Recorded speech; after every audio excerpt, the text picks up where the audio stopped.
Oi, queridos, eu sou a Ellen e esse é o lugar onde o seu relato ganha voz. Se você ainda não é inscrito no canal, já aproveita esse momento para se inscrever, ativa o sininho de notificações para não perder nenhum vídeo.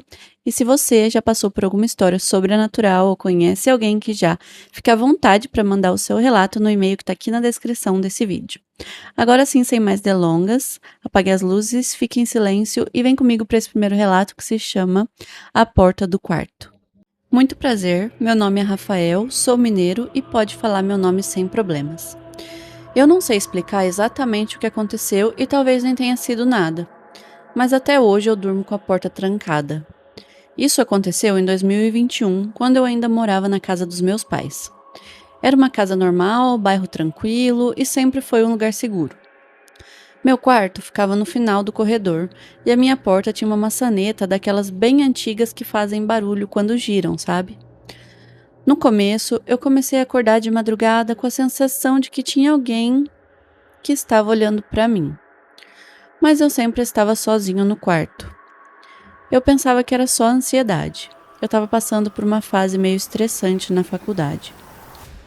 Uma noite eu acordei com um barulho da maçaneta. Eu ouvi claramente o som dela girando bem devagar. Eu fiquei imóvel na cama. Meu quarto estava escuro, mas dava para ver o contorno da porta. A maçaneta fez barulho de novo e eu pensei que fosse minha mãe, talvez querendo falar comigo. Eu queria acreditar nisso, mas ninguém bateu e ninguém chamou meu nome. Alguns segundos depois, a porta começou a abrir bem devagar. Eu fiquei olhando até que a porta se abriu o suficiente para dar para ver o corredor e não tinha ninguém. Eu levantei e fui até o corredor. Estava tudo escuro e silencioso. Voltei para o quarto, achando que talvez a porta não tivesse bem fechada e que o vento tivesse aberto. Mas a verdade é que não tinha vento nenhum e eu nunca deixo a porta só encostada. Isso começou a acontecer com frequência, sempre entre 2h30 e 3 da manhã. Às vezes, a maçaneta só mexia. Às vezes, a porta abria um pouco. Eu comecei a trancar a porta antes de dormir, e mesmo trancada, uma noite eu acordei e ela estava entreaberta. Eu tenho certeza absoluta de que eu tinha trancado. Eu conferi 2 vezes naquela noite. Eu comecei a gravar o quarto com o celular algumas madrugadas, mas nunca pegou nada. Depois de alguns meses eu me mudei e nunca mais aconteceu.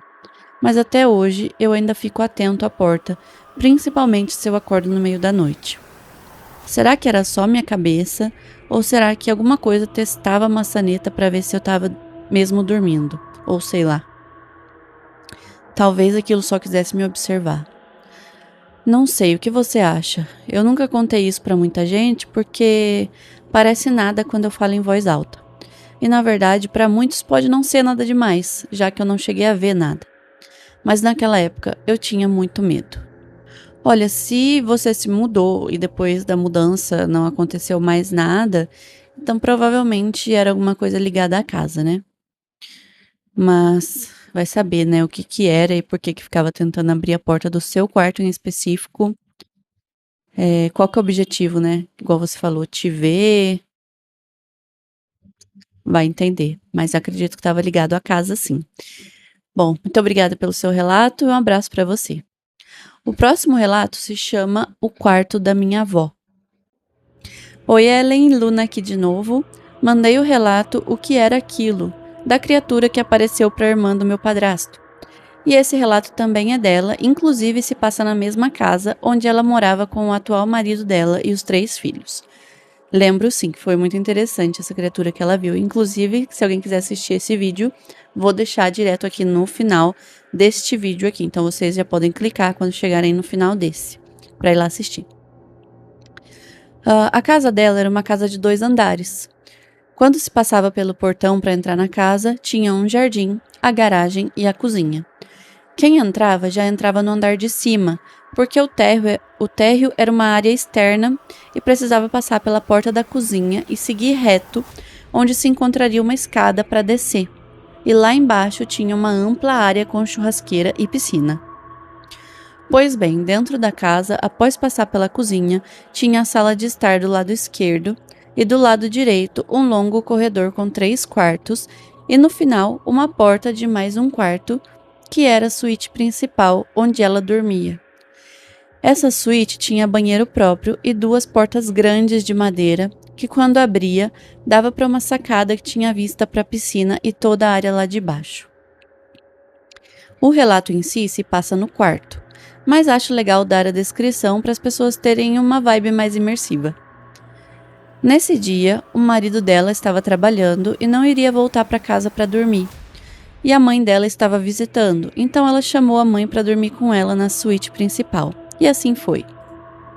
Logo acima da cabeceira havia um quadro enorme, que ocupava quase toda a parede. E a pintura era um lindo cavalo branco correndo num gramado verde com sua crina esvoaçando. Imagino eu que deveria ser um quadro bem caro.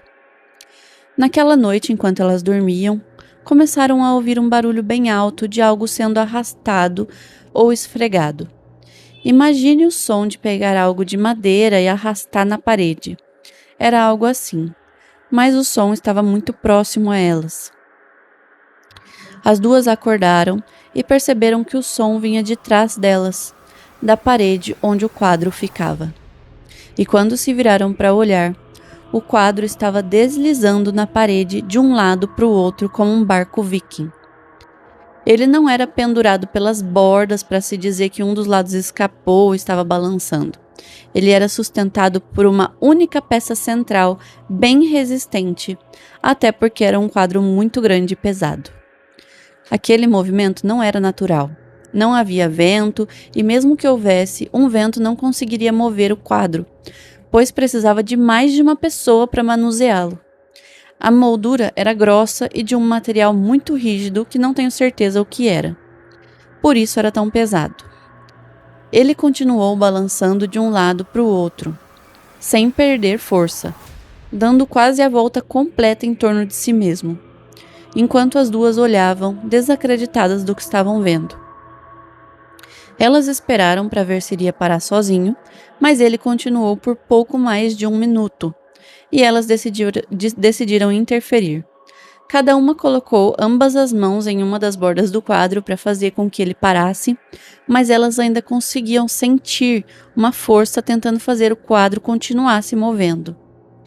Foi quando a mãe dela, com a mão no quadro, começou a orar e repreender o que quer que estivesse ali. E finalmente o quadro aquietou e voltou a ficar imóvel. Elas se olharam assustadas, tentando entender o que aconteceu, mas não tinha explicação lógica. Ela contou o acontecimento para minha mãe, e eu e minha mãe, curiosas, fomos na casa dela ver o tal quadro. E pasmem, na parede atrás do quadro, que tinha uma camada de gesso, estavam as marcas certinhas da borda do quadro, como se alguém tivesse pressionado ele com muita força contra a parede enquanto balançava ele de um lado para o outro, porque o desgaste na parede era profundo, e as marcas faziam quase um círculo fechado. Dava para ver que era exatamente o trajeto que a moldura faria se o quadro tivesse se mexido da forma que ela nos falou. Eu não duvidei, até porque eu mesma senti algo estranho naquela casa, e em breve vou trazer o meu relato nessa casa. Um beijo e mais uma vez, até a próxima.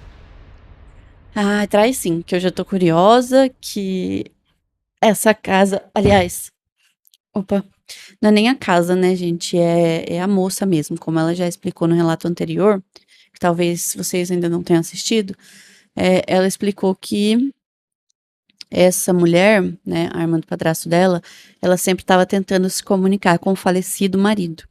E aí, por conta de estar mexendo com esse tipo de coisa sobrenatural, ela acabava sendo assombrada, e não a casa. Então, todo lugar que ela morava, acabava acontecendo muitas coisas, como essa daqui e a outra história que ela já nos mandou.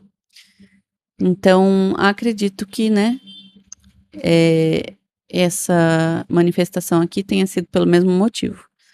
Pelas coisas que ela normalmente tentava contatar. Mas bem legal, né? Bem interessante, aliás. Vou ficar esperando o próximo relato. Um beijo para você. O próximo relato se chama O Quarto dos Fundos e também é o último desse vídeo. Oi, Ellen, meu nome é Larissa, sou de Ribeirão Preto e pode falar sem problemas. Eu resolvi te mandar esse relato porque eu gosto da sua narração e da sua voz. Já peço desculpa se tiver algum erro ou se ficar confuso, mas aconteceu com meu tio e eu vou tentar descrever o melhor possível. Eu até hoje não sei o que foi aquilo. Bom, isso não aconteceu diretamente comigo, como eu disse, aconteceu com meu tio. Ele morava sozinho numa casa antiga que era da minha avó.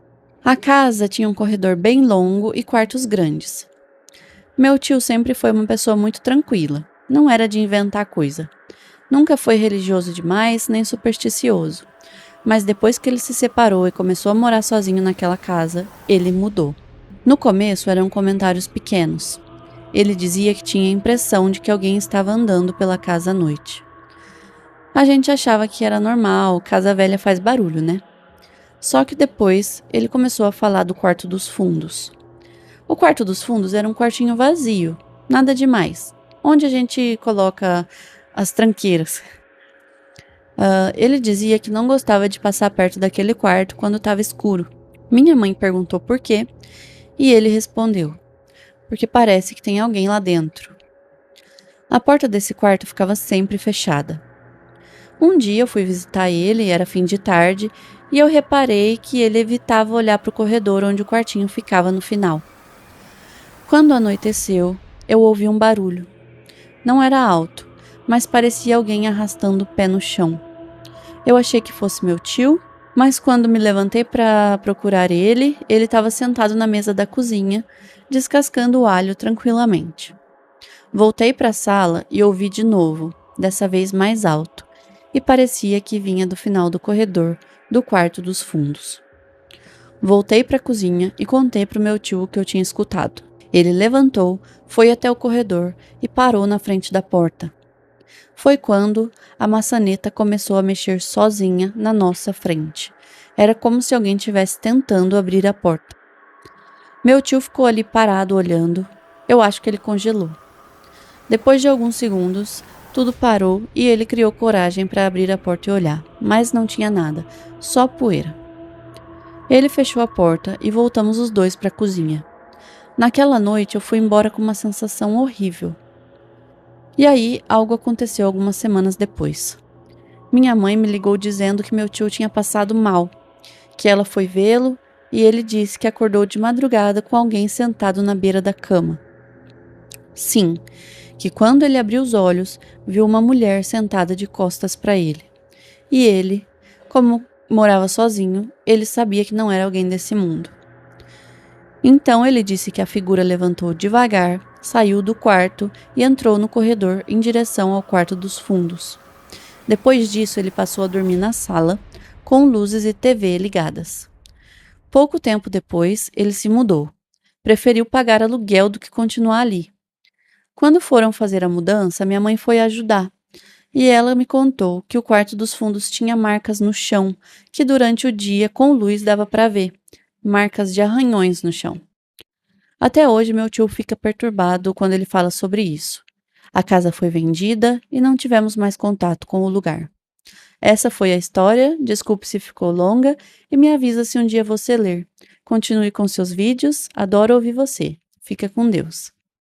Bom, mais um caso aí, né, de uma casa assombrada. Seria legal se a gente pudesse saber sobre os novos proprietários, se mais alguma coisa aconteceu. Mas, de qualquer forma, espero que seu tio esteja bem. E obrigada por enviar o seu relato. Um beijo para você. Fica com Deus também. E eu vou ficando por aqui e a gente se vê no próximo relato.